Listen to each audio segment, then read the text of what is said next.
Error code 7001 in Arc Raiders prevents players from joining squads. It's primarily a server-side authentication glitch, meaning the game servers are failing to verify your account or synchronize squad data.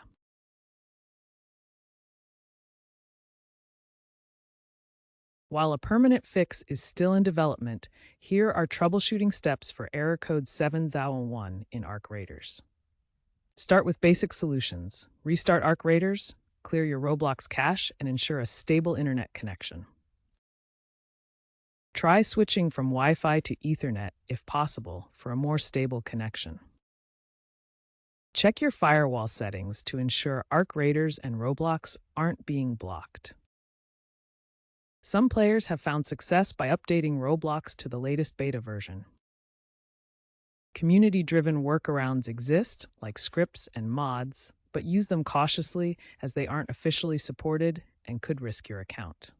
The developers are planning a major infrastructure overhaul in early 2026, which should significantly reduce the occurrence of this error by improving server authentication and load balancing.